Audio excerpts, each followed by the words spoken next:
Greetings, YouTube. I like hammers. Whether it's a little hammer like this, which I picked up at an estate sale, and I actually don't know what this hammer does. If anyone out there knows what this hammer is for, I'd love to know. It's perfectly round, so I got no idea. Maybe it's a custom hammer. Could be something that somebody made. That's a possibility. Or this hammer, which is a ball peen, and I think this is a 14 ounce. Does the thing say what it is? I think this is a 14 ounce ball peen, and it's a Craftsman. And this is my go-to hammer. Like around the house, if I want to do something, this is the hammer I tend to grab for doing household things in the apartment. I say apartment, but it's my house. It's a two-apartment building. We live upstairs. And I prefer a ball peen to a claw hammer because I got to tell you, I'm 54 and I can't remember if I've ever actually used the claw on a claw hammer to do anything with. So I prefer that. Or my favorite hammer. This is a 48 ounce plum. It's my engineering hammer. You hit something with this, it stays hit. And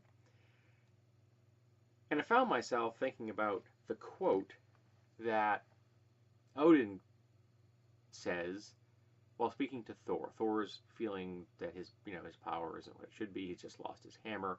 It was destroyed. And his father looks at him and goes, "Are you the god of hammer? Are you the god of the hammers, or are you the god of thunder?" Well, something like that. You get it. And I thought to myself, what's bad about being the god of hammers? Obviously not Mjolnir, because Mjolnir is absurd. But ordinary, everyday hammers. The hammers I just showed you. I mean, it's a pretty good hammer. That's a hammer worthy of being the tool of a god. So, gods tend to be ranked on power based on how they're venerated. So the more veneration a god gets, the more power they have. Magni and Modi, Thor's children, have far less power than Thor does because there's far fewer worshippers of those two gods. And a character worshipping Magni, the god of strength. And something I'm taking from the series American Gods, I haven't read the book, but I have seen the first season of the series. Taking away from the series of the book is that you can venerate a god through using the tools of that god. And they give an example where Vulcan is an arms manufacturer in the world. And whenever his browns are being fired, the munition he's produced from his factory is being fired, that's a form of veneration.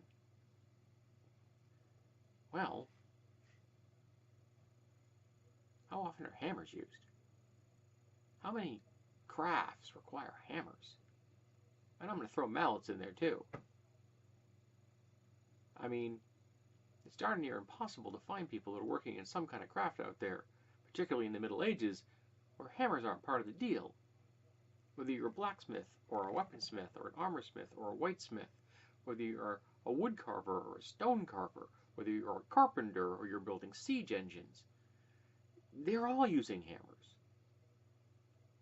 And particularly if they're using hammers produced by the Church of Durn, the god of hammers. Those in particular venerate him every time a blow is struck. So what's bad about being the god of hammers? So they become known as the church that produces the best hammers in the world. And it cuts across cultures. In a fantasy setting, it would cut across races. You get dwarves and humans worshipping Durn, the god of hammers. Now you'd have some people who are hardcore adherents, and they'd be the clerics and the paladins. But I imagine Durn as being a member of a pantheon. Yes, you have specifically dedicated priests and priestesses, clerics and paladins who devote their lives to Durn, but by and large, people would be calling on Durn when they're in the situation where they're using hammers, building buildings and boats and what have you. And all that hammering is music to the ears of Durn, god of hammers. That sounds pretty good to me. I mean, this is a useful tool. Everybody should have one of these things. And I personally think that the ball peen is superior to the claw hammer. Not to mention I prefer to use pry bars for pulling up nails. I've got a really nice Japanese one, and others that are larger if I have something more significant I need to move, or a nail it's rather large and I need to get out of place. So I think those are superior to a claw hammer. And I have actually had to peen things once in a while in my life. There's a cat in the background. So I think there's nothing wrong with being the god of hammers. And I think that Durn could very easily fit into any campaign out there, a fantasy campaign, or even a science fantasy campaign. And you could now, if you're going to use like the Pathfinder mode of looking at the clerics, you can say, there are definitely craftsman spheres, and there's maybe earth spheres, or you're using, say, a Chinese Asian style. There is a metal element. That definitely would be linked to the element of metal. You could probably throw in destruction or war, because hammers are used both in the construction of war engines and in destruction itself. Hammers break things. Let's face it, the only tool you have is a hammer. Everything looks like something you can break. Sorry, get the label in there. And even though I have used this repeatedly, and you can tell from the faces on it that it has been used, I like to keep the sticker on there. I like the shiny bit. I actually got this because my boss gave me a gift card, and I went to the hardware store and I bought this with the gift card. I've had it for quite a while, and again, I really love it. Even though I have other good size hammers in a roughly the same size range, this is still the one I happen to like. It's the one I keep here next to my desk in my toolbox. I have a toolbox right next to my desk, which is chaotically organized, as everything else is chaotically organized in my life. Interestingly, at work, my work surfaces are absolutely not only clean, and I set them up exactly the same way every day, but at home, goes out the window. So I think that being the god of hammers would be awesome. And I think that Durn, the name I happen to pick, you can change the name of the god of hammers or make it a goddess of hammers.